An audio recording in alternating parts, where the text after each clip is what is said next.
এই ইতিহাসকে গোটা বিশ্ববাসীর কাছে পেশ করব এবং মেজর সবগুলা ল্যাঙ্গুয়েজেই পেশ করার চেষ্টা করব, শুধু বাংলা নয়, যাতে করে বিশ্ববাসী আমাদের বীরদেরকে জানতে পারে, বীরদের কৃতিত্ব এবং গৌরবগাথা তাদেরকেও যেন উৎসাহিত করে। আবু সাঈদের শাহাদত ছিল এই আন্দোলনের একটা বিশাল টার্নিং পয়েন্ট। একটা নিবৃত পল্লীর ছেলে, গরিব পরিবারের সন্তান, তার পরিবারে তার মতো শিক্ষিত আশেপাশে, এই তার শিক্ষার আশেপাশে আরেকজন সদস্য নাই। সেই ছেলেটাই দুনিয়ায় নতুন ইতিহাস রচনা করলো। খোলা বন্দুকের সামনে ডানা মেলে বুক চিতিয়ে বলেছিল, বুকের ভিতরে তুমুল ঝড়, বুক পেতেছি গুলুট। সে জেনে শুনেই শহীদ হওয়ার জন্য ডানা মেলেছিল এবং তার পথ ধরে বাকি শহীদেরা বলেছে, আবু সাঈদ আমাদের ভাই, যে শাহাদতের সিঁড়িতে সে পা রেখেছে, আমরাও জাতির জন্য সেই শাহাদতের পিঁড়িতে পা রাখতে চাই। সেটাই হয়েছে। উত্তরার একটা ঘটনা আমি কোনোভাবে বলতে পারি না। 7-8 বছরের একটা শিশু হাতের মধ্যে ইটের টুকরো নিয়ে নেমেছে, তেড়ে যাচ্ছে পুলিশের দিকে। যুবকরা তাকে হাতে ধরে থামানোর চেষ্টা করতেছে, এই তুমি কোথায় যাও? বলে, আমি আন্দোলনে নেমেছি, আমি প্রতিরোধ করতে চাই, প্রতিঘাত করতে চাই। কেন এসেছো? আন্দোলন করতে এসেছি। কী জন্য তোমার আন্দোলন? ওরা আমার ভাইকে খুন করেছে। কে তোমার ভাই? আবু সাঈদ আমার ভাই। তোমার বাড়ি রংপুর? না, আমার বাড়ি ঢাকা। তাহলে আবু সাঈদ তোমার ভাই হয় কীভাবে? যে জাতির জন্য জীবন দিয়েছে সে আমার ভাই হবে না তো ভাই হবে? তারা বলেছে, বাবা তোমার আন্দোলন হয়ে গেছে, তুমি যাও, আমরা আসি। ঝাঁকি মেরে ছেলেটা বলল, ছাড়েন আমার হাত, আপনার আন্দোলন আপনি করেন, আমার আন্দোলন আমাকে করতে দেন। আবার এই যুবক বন্ধুরা বলেছে, যদি গুলি এসে অফুড় করে দেয়, কয়ে যে আমি শহীদ হয়ে যাব, তোমার মা বাবা কাঁদবে না? বলে, না, কাঁদবে না। আজকে ঘর থেকে বের হওয়ার সময় বলেছি যে আমি যদি শহীদ হয়ে যাই, তোমরা আমার জন্য কেঁদো না। এই ছোট্ট শিশুর মনে এই কথাগুলো কে জাগাই দিল?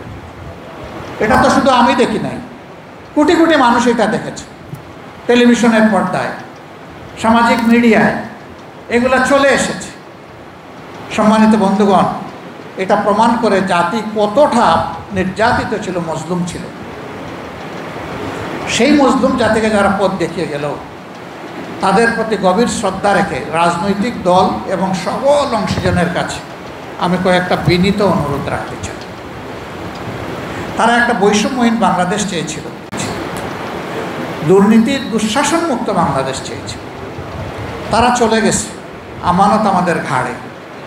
তাদের রক্তের দিকে একটু তাকা, তোর তাজা সেই শিশু, কিশোর, যুবক, নারী পুরুষের দিকে তাকা, যারা জীবন দিয়েছে তাদের দিকে তাকাইয়া বিপ্লবের সাথে অসঙ্গতিপূর্ণ এমন কোনো অপকর্ম মেহেরবানি কেউ করবেন না।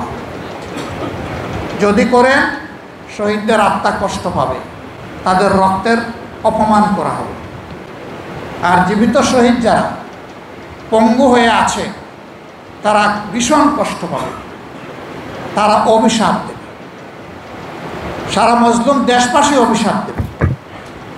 সুতরাং সকল অংশীজনের কাছে আমি বিনীতভাবে অনুরোধ জানাবো, এমন কোনো কাজে আমরা জড়াবো না যে কাজ করলে সকলের অভিশাপ আমাদের উপরে পড়ে। আমার দ্বিতীয় অনুরোধ, যে কাজটা জামাতে ইসলামী হাত দিয়েছে, এটা জামাতে ইসলামের একার সম্পত্তি নয়, এটা জাতীয় সম্পত্তি।